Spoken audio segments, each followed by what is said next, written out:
sommet de l'Everest a été atteint en 1953. Mais c'était pas la première tentative. Ça fait 70 ans qu'on le cherche, Mallory. Si quelqu'un l'avait retrouvé, on le saurait. Si Mallory a atteint le sommet, ça peut changer l'histoire de l'alpinisme. Le premier homme sur l'Everest. On peut pas laisser passer ça.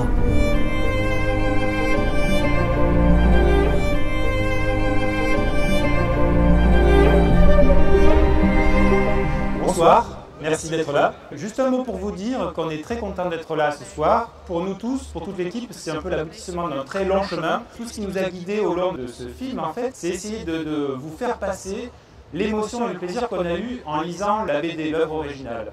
C'est un reporter photographe japonais qui tombe sur un vieil appareil photo qui pourrait lui apporter des réponses sur une hypothétique histoire de l'alpinisme. Et pour récupérer cet appareil photo mystérieux, il va devoir partir sur les traces de Abu Joji, un alpiniste ténébreux, mystérieux qui a disparu il y a plusieurs années. Et donc il va remonter son passé à lui pour essayer d'aller le retrouver. Et puis ça va l'amener sur les pentes de l'Everest, assez loin, assez haut. Pas la peine de s'énerver, je vais t'expliquer. Arrête. Prends-le-moi. Ok, attends. Tiens.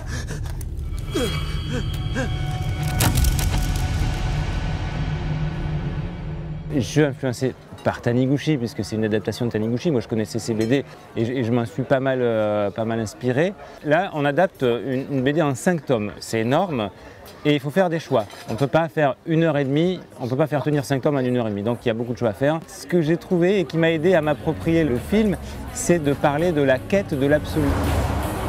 À cette époque, si vous vouliez relever un des plus grands défis de l'alpinisme, il fallait gravir les 3 grandes faces nord des Alpes en hiver et en solitaire. L'Eiger, le Cervin et les Grandes Jorasses.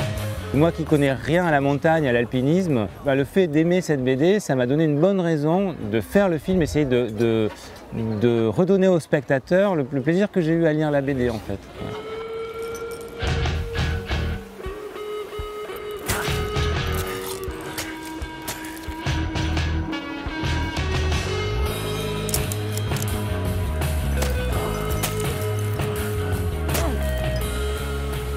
Moi, je ne connais pas la 3D en fait, c'est pas mon outil, c'est pas mon savoir-faire.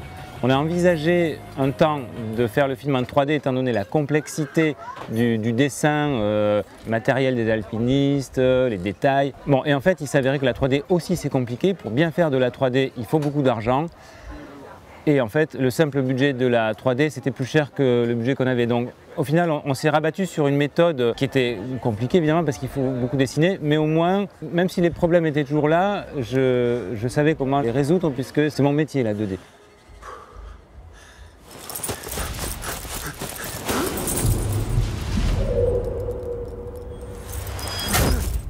Pour la musique, j'avais dès le départ en tête le rapport entre l'homme et la nature. Et donc là, on a fait appel à Amine Bouafa et il a été super parce qu'il a entendu ma demande d'aller partir ailleurs que des musiques un peu classiques.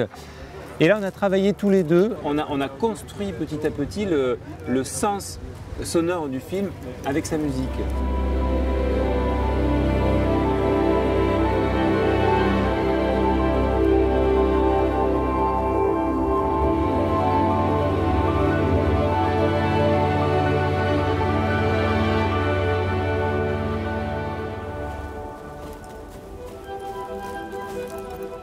On a reçu ce matin un petit mot de Bakuyume Kakura, l'auteur, et je vais laisser Jean-Charles Torero, le producteur, vous lire ce petit mot. C'est un grand bonheur et un grand honneur pour moi que le film d'animation tiré du manga Le Sommet des Dieux de Jiro Taniguchi et moi-même soit présenté au Festival de Cannes. J'espère que ce film né en France touchera beaucoup de spectateurs à travers le monde et je lui souhaite un grand succès. On a fait une projection plage, donc très axée grand public. Et pour moi, c'était important parce que c'est un film qui est axé grand public. En fait, j'espère en parler au plus grand nombre. Et ce qui était super, c'est qu'il y a plein de gens qui n'étaient pas prévus sur les transats, qui se sont assis tout autour et qui sont restés jusqu'au bout. Et il y en a qui étaient clairement émus, en fait, qui avaient les larmes aux yeux. Et dans ces cas-là, je me dis, on a fait du bon boulot, quoi. Ça marche, quoi. C'est cool. On a touché au but, c'est super.